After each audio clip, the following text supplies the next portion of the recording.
आप सभी को मेरा श्री गौरी शंकर सीताराम राधे श्याम गौरी शंकर दरबार में मैं सुयश अग्रवाल आप सभी का स्वागत करता हूँ। तो देखो भाई, आप लोग जितने भी भक्त लोग हो, साधक लोग हो, भगवान की भक्ति कर रहे हो, भजन कर रहे हो, तो आप सभी लोग ये जानते होंगे कि जो भगवान की भक्ति का, भगवान के भजन का, भगवान को प्राप्त करने का, भगवान की तरफ चलने का जो सबसे आसान उपाय है, जो सबसे सरल तरीका है, जो सर्व प्रधान साधन है, सबसे बढ़िया, सबसे ऊपर, वो है भगवान के नाम का जप करना। कोई सा भी नाम हमको भगवान का प्रिय लगे तो हम उसको पकड़ लें और उसका जप करना शुरू कर दें। तो जो साधक का, भक्त का जो भक्ति पथ होता है, भगवान की तरफ चलने का जो उसका रास्ता होता है, वो अपने आप ही जप करते करते प्रकाशित होता चला जाता है। और देखो, नाम जप की जितनी महिमा कही जाए, जितना उसका वर्णन किया जाए, उतना कम है, क्योंकि जो चीज़ देखो है ही अनंत। अब अनंत का मतलब क्या होता है? जिसका कभी अंत ना हो, जो कभी ख़त्म ना हो सके। अब जो कभी ख़त्म ना हो सके उसको कोई वर्णन करना चाहे तो वो करता ही रह जाएगा। जब वो चीज़ ख़त्म होगी नहीं तो भाई पूरे तरीके से वो चीज़ कैसे बताई जा सकती है। लेकिन फिर भी भगवान के बड़े बड़े कृपा पात्र ऋषियों ने, संतों ने, मुनियों ने, ज्ञानियों ने, और जितने भी हमारे ये सब शास्त्र, पुराण, ग्रंथ, वेद जो भी हैं, आगम निगम जितनी भी चीज़ें हैं, सभी ने अपनी अपनी बुद्धि अनुसार, अपनी अपनी मति के अनुसार भगवान के नाम के जप की जो है महिमा को गाया है, बताया है, और सभी का सार यही निकल करके आया है कि भगवान नाम जप ही सर्वप्रधान साधन है। तो इसी चीज़ को लेकर के, इसी विषय को मतलब आधारित करते हुए मैं आपको एक बड़ी छोटी सी एक कथा तो नहीं कहूँगा, एक कहानी कह लो, एक प्रसंग कह लो, वो चीज़ सुनाऊँगा जो मतलब इस विषय को और ज़्यादा गहराती है और ज़्यादा क्लियर करती है, और हमें ये पता चलेगा एंड में कि भगवान के नाम जप की महिमा कितनी है, मतलब हमारे जीवन में भगवान नाम जप कितना महत्वपूर्ण है, कितना महत्व रखता है। अब देखो, ये कहानी बेशक से काल्पनिक है, लेकिन यदि इसको भगवान नाम जप विषय पर आधारित करके देखा जाए तो बड़ी मतलब सच सी लगती है, बड़ी सत्य सी प्रतीत होती है। तो अब देखो, ध्यान से सुनना, इसको समझने की कोशिश करना, और फिर एंड में इस काल्पनिक कहानी को हम अपने नाम जप के विषय पर ले चलेंगे। अब देखो, एक बार रसगुल्ले ने चीनी से कहा। अब रसगुल्ला सभी को पता होगा, सभी ने खाया होगा, सभी लोग जानते होंगे।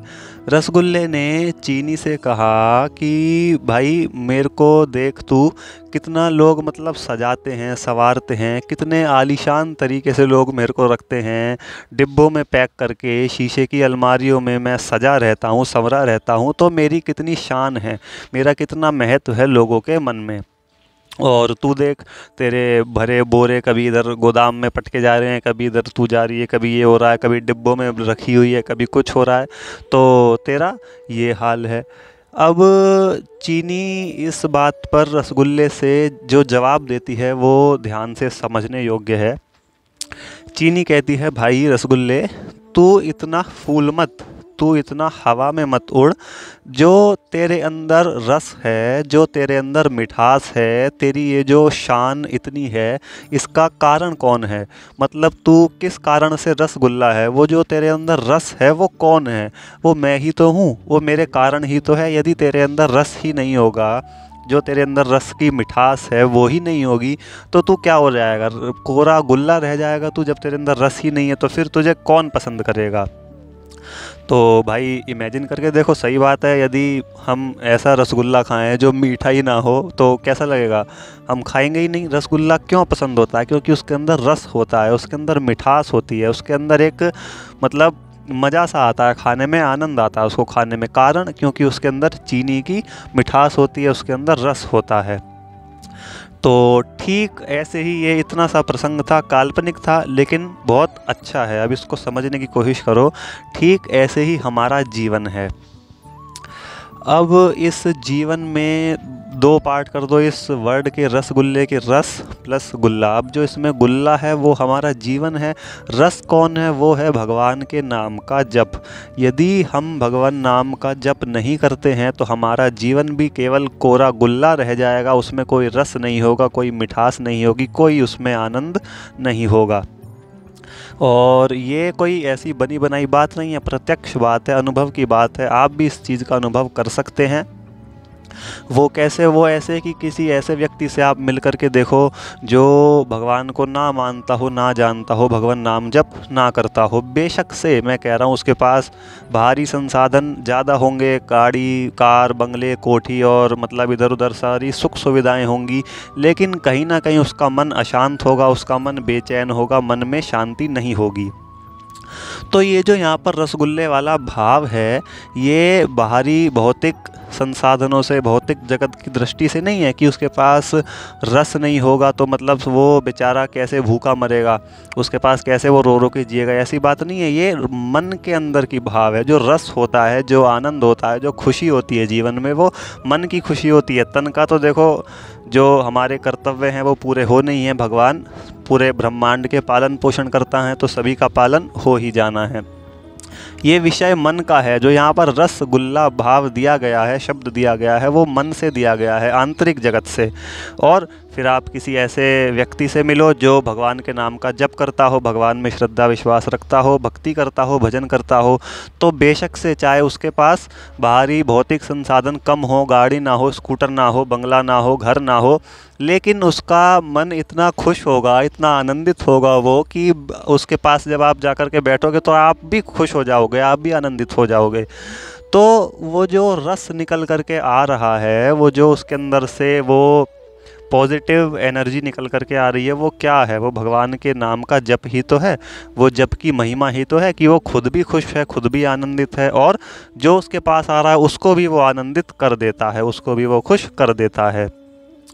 तो भाई जितने भी मेरे साधक भाई लोग हैं, साधक बहन लोग हैं, मैं उनको यही कहना चाहूँगा, देखो ये बाहरी जगत संसाधनों वाली चीज़ नहीं है। अब मुझे नहीं पता ये वीडियो कौन कौन लोग सुन रहे होंगे। यदि किसी ऐसे जने के पास ये वीडियो पहुंचती है और वो सुनता है जिसको भगवान में कोई मान्यता नहीं है, जो जप को ना जानता हो, मानता हो, तो भाई उसको ये बात समझ में नहीं आएगी।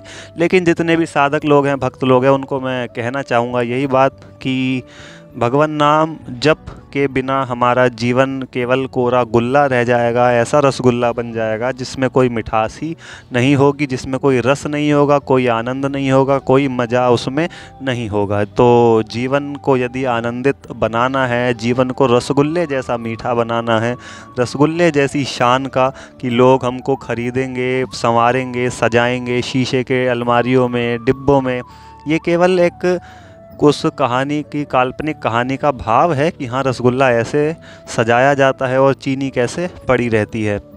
लेकिन सिर्फ कहानी वो काल्पनिक थी, उसका भाव यही है असली में कि हमारे जीवन में जो रस आएगा। इसलिए मैंने टाइटल और थंबनेल पर लिखा है कि मिठास जो है हमारे जीवन में वो नाम जप से ही आएगी। हमारा जीवन जो रसगुल्ला बनेगा वो भगवान के नाम जप से ही बनेगा, वरना तो खाली कोरा गुल्ला रह जाएगा जिसमें कोई रस होगा ही नहीं। तो हम खुद भी परेशान रहेंगे और जो हमारे आसपास रहेगा वो भी परेशान रहेगा।